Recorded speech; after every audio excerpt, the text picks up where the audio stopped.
तो दोस्तों शुरू करते हैं आज की इंफ्रा न्यूज। पहली खबर जो आ रही है वो है हमारे इंडियन रेलवे से, जिन्होंने एक न्यू एसी कोच का डिजाइन दिया है। और ये जो एसी कोच के अंदर का डिजाइन है वो एसी फर्स्ट क्लास के लिए है। तो दोस्तों यहाँ पर बेसिकली जिस तरीके से आपने कही बहुत ही ज्यादा जैसे इतिहाद वगैरह एयरलाइंस के अंदर पूरा स्वीट होता है, उस टाइप का यहाँ पे कॉन्सेप्ट किया गया है रेलवेज के द्वारा, जहाँ पर दो पैसेंजर्स अगर रेलवे में ट्रैवल करते हैं तो यहाँ पर एक पूरा का पूरा क्यूबिक देने की बात कही गई है। अगर हम डिजाइन को देखें तो आपको नीचे सारी एमिनिटीज के साथ में एक प्रॉपर रिक्लाइनिंग सीट देखने को मिलती है, जिसमें कई सारे फैसिलिटीज है, कप होल्डर से लेकर स्क्रीन से लेकर टेबल तक।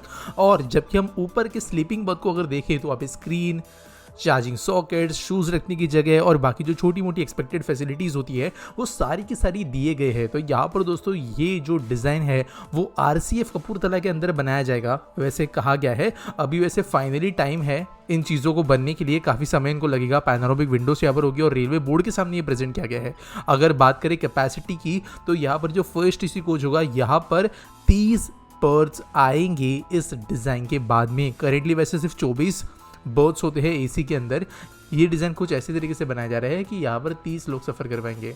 अगली खबर दोस्तों जो आ रही है वो अडानी ट्रांसमिशन से रिलेटेड, जिन्होंने कमीशन कर दी है लार्जेस्ट इंटर रीजनल 765 किलोवोट की ट्रांसमिशन लाइन, जो कि महाराष्ट्र, तेलंगाना इन रीजन्स में से गुजरते हुए आंध्र प्रदेश में जाती है। तो यहाँ पर दोस्तों नॉर्दर्न इंडिया और सदर्न इंडिया के ग्रिड के बीच में कनेक्टिविटी लाने की बहुत ज़रूरी था।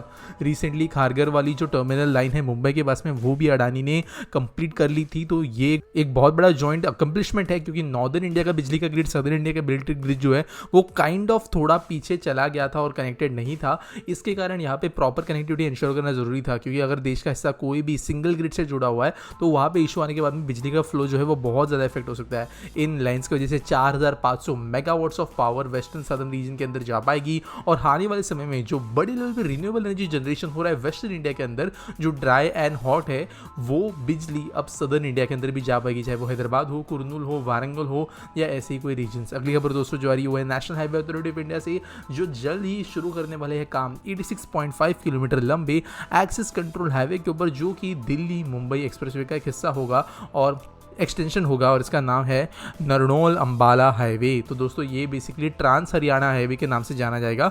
और दिल्ली मुंबई एक्सप्रेस को इसको कनेक्ट करने के लिए जो स्ट्रेच बनना है वो अभी काम शुरू होगा, ऐसा कहा गया है। चंडीगढ़ के पास में ये हाईवे जो है मेनली लोगों को ले जाएगा, यानी अगर हम देखें तो पूरे के पूरे मुंबई से लेकर दिल्ली, फिर उसके बाद में यहाँ पर आगे देखें तो हमें कंटिन्यूसली हरियाणा के अंदर तक नॉर्दर्न इंडिया में जाने के लिए एक्सेस मिल जाता है एक्सप्रेसवे के जरिए। अगली खबर दोस्तों जो आ रही है दिल्ली से, जहाँ पर संडे को इनॉग्रेट किया गया है एक C&D वेस्ट प्रोसेसिंग प्लांट या construction and demolition waste processing plant, और ये मौजूद है मंजीत पार्क, बुरारी, नॉर्थ दिल्ली के अंदर। तो दोस्तों ये कंट्री की इस तरीके की लार्जेस्ट फैसिलिटी आप जानते हो। कंस्ट्रक्शन के दौरान जिसे रैबिड या मलबा कहते हैं वो बहुत बड़े लेवल प्रोड्यूस होता है और जनरली उसको यहाँ वहाँ डंप कर दिया जाता है। यहाँ पे जो सीमेंट, ईंट, पत्थर, जो भी पैकेजिंग होती है, ऐसी कई चीज़ें होती है, लेकिन इसको भी प्रोसेस करने के लिए प्लांट बनाया गया है। 2000 टन डेली बेसिस पे प्रोसेस कर पाएगा। और यहाँ पर करेंटली ये 4th ऐसा सेंटर है एमसीडी का, जो कि टोटल कैपेसिटी शेयर के लिए आता है 6500 टन पे। अगली खबर दोस्तों जो आ रही है वो है ओडिशा से, जाके रायगढ़ के अंदर लग्जरियस रेस्टोरेंट हमें देखने मिलने वाला है रेलवे कोच के अंदर। तो यहाँ पर आप जानते हो देश के अंदर कई सारे स्टेशन पे मील्स ऑन व्हील्स प्रोजेक्ट के अंतर्गत रेस्टोरेंट्स बनाए जा रहे हैं कोचेस में। मुंबई, नागपुर, कई जगहों पे ऑलरेडी देखा गया है और अभी यहाँ पर रायगढ़ उड़ीसा के अंदर भी ये काम किया जाने वाला है। First of the kind restaurant होगा ये इस डिवीजन के लिए। 42 पीपल यहाँ पर एक साथ बैठ पाएंगे। 110 स्क्वायर मीटर की यहाँ पे जगह है। यहाँ पर जो ट्रेडिशनल खाना है उड़ीसा का वो मिल पाएगा। 24 घंटे ये शुरू होगा, क्योंकि ऑब्वियसली स्टेशन के पास में होगा तो यहाँ पे 24 घंटे लोग आना जाना होता है। रेलवे को ऑब्वियसली पुराने कोचेस इस्तेमाल भी यहाँ पे करने मिलेंगे, साथ साथ रेवेन्यू जनरेट करने को भी मिलेगा और कॉन्ट्रैक्चुअल बेसिस पर यहाँ पर काम दिया जाएगा ऑपरेट करने के लिए रेस्टोरेंट्स को। अगली खबर दोस्तों जो आ रही है वो है नॉर्थ ईस्ट और जम्मू एंड कश्मीर से रिलेटेड, जहां पर अनवील किए गए हैं कई सारे रेलवे लाइंस या कई तो रेलवे रूट्स इन एरियाज की कनेक्टिविटी को बढ़ाने के लिए। तो यहाँ पर अगर स्पेसिफिकली बात करें न्यू ट्रेन सर्विसेज की नॉर्थ ईस्ट के लिए, तो दुलाछेरा से लेकर Guwahati try weekly train, Agartala से लेकर शबरूम के लिए demo train, Guwahati Secunderabad express, Kamakhya LTT express, ये यहाँ पर इनॉग्रेट किए गए हैं। इसके अलावा जम्मू कश्मीर की स्पेसिफिकली बात करें तो एक विस्टाडोम कोच इसको दिया गया है, जो कि चलेगा बुडगम बनिहाल लाइन के के ऊपर। तो आप जानते हो ये एक बहुत ज़्यादा टूरिस्ट फ्रेंडली कोच है, बड़े बड़े Windows, panoramic views, back side view यहाँ पे मिलता है। इसके कारण जम्मू एंड कश्मीर के जो लाइन्स बहुत ब्यूटीफुल है, घाटों में से गुजरते हैं, वो यहाँ पर किया जाएगा। साथ साथ 10,269 करोड़ रुपये के रेलवे प्रोजेक्ट्स भी यहाँ पर साइन किए गए हैं जो यहाँ पे काम करेंगे। और साथ साथ गवर्नमेंट ने कहा है कि नॉर्थ ईस्ट जम्मू कश्मीर दोनों जगह पे रेलवेज़ की कनेक्टिविटी वो और बेहतर करने वाले हैं ताकि टूरिज्म को और बेहतर तरीके से पुश किया जा सके। अगली खबर दोस्तों जारी वो भुवनेश्वर से, जहां पर उड़ीसा कैबिनेट ने प्रपोज्ड MOU को अप्रूव कर दिया है NMIS कॉलेज के कंस्ट्रक्शन के लिए। तो आप जानते हो Narsee Monjee college one of the highest rank colleges आता है इंडिया का in terms of business education, MBA वगैरह के लिए।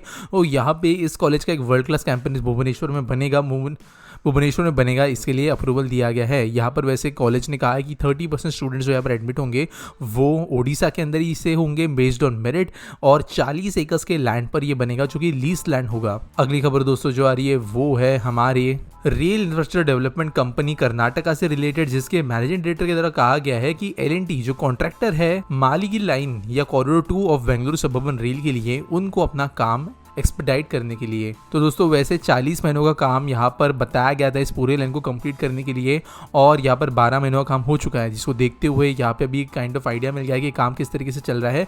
और K-Rad ने यहाँ पर कहा है, जो ये मैनेजर ने कहा है कि L&T को काम ये ज़्यादा तेज़ी से करना होगा, और ये जो मीटिंग हुई वहाँ पर फास्ट ट्रैक इस प्रोजेक्ट को करने की बात कही गई है। अगली खबर दोस्तों जो आ रही है वो है दिल्ली गवर्नमेंट से, जिन्होंने अप्रूव किए है एक स्कीम जहाँ पर प्रीमियम बस सर्विसेज वो चलाएंगे कई सारे डेडिकेटेड रूट्स के ऊपर। और ये मेजरली इसलिए किया जा रहा है कि जो लोग प्राइवेट व्हीकल्स में से ट्रैवल करते हैं, पॉल्यूशन को बढ़ावा देते हैं और कंजेशन के लिए भी जिम्मेदार बनते हैं, ऐसे लोगों को एक अच्छा कंफर्टेबल ऑप्शन गवर्नमेंट प्रोवाइड करा सके। तो यहाँ पर Delhi motor licences and aggregator premium bus scheme के अंतर्गत बेसिकली ये एक मॉडर्न बस सर्विस होगी जो कि काफ़ी ज़्यादा लग्जूरियस होगी, और कार वाले लोगों को शिफ्ट करने की कोशिश यहाँ पे की जाने वाली है। आज के आस्क पीटी सवाल के बारे में बात करें, स्नाइप बड़ी पूछते हैं which is better as metro tickets, token और पेपर QR कोड। तो देखो यार, अपने अपने बेनिफिट्स है और डिपेंड करता है क्या है। अभी देखो कई लोग यहाँ पे कमेंट्स में वो भी बोल रहे थे कि यहाँ पे जो स्मार्टफोन पे आने वाला टिकट है वो सबसे ज़्यादा अच्छा होता है वगैरह, बट देखो हर किसी की नीड होती है। अगर कोई डेली ट्रैवलर है, रेगुलर ट्रैवलर है, तो जो नेसेसरी ऐप्स वगैरह होते हैं वो इंसान लॉगिन करके रखता है, उसके अंदर सारे क्रेडेंशियल्स डाल के रखता है, तो वो ईजी बन जाता है फ़ोन वगैरह यूज़ करने। बट कई केसेस के अंदर स्पेसिफिकली अगर हम देखें तो मल्टीपल ट्रैवलर्स है, फैमिली ट्रैवल कर रही है, कई बच्चे हैं, सबके पास फ़ोन नहीं होगा, उस समय पर फिजिकल टिकट्स लेना ही पड़ेगा। अब टोकन्स जो है वो कहीं ना कहीं पर 1000 गुना, लाखों गुना ज़्यादा यूजेबल है पेपर टिकट से, लेकिन डिपेंड ये करता है कि लोग जो है उन टोकन्स को लौटाए। अब कई लोग जो है बहुत ज़्यादा जुगाड़ू है हमारे देश के अंदर, आपको स्पेशली लोगों में, बच्चों में देखने मिलता होगा, एक टोकन में 2-3 निकल जाते हैं। हालांकि ये आंकड़ा बहुत कम है, लेकिन टोकन्स को फिर भी बहुत बार रीयूज़ किया जा सकता है और उनको फेक करना भी बहुत ज़्यादा मुश्किल है नॉर्मल इंसान के लिए। At the same time paper QR code जो होते हैं वो वन टाइम यूज़ है, आप जानते हो, एक बार यूज़ कर लो खत्म हो जाता है। But at the same time जो पेपर QR कोड है वो ड्यूरेबल नहीं होता, वो ख़राब होना, उसका स्कैन ठीक से ना होना, ये प्रॉब्लम ज़्यादा बड़ी है। तो देखो दोनों के मेरिट्स डीमेरिट्स है, हर मेट्रो जो अपने हिसाब से चूज़ करती है। इस सवाल का एकदम ज़्यादा डेफिनेटली जवाब मैं नहीं दे पाऊंगा, उम्मीद करता हूँ सवाल का जवाब मिल गया होगा। अगर हुआ तो फ्यूचर में मैं इसके ऊपर डेडिकेटेड वीडियो बनाऊंगा। तो और आपके पास कोई सवाल है तो आप मुझे पूछ सकते हो कमेंट सेक्शन के अंदर, और मिलेंगे अगले वीडियो में।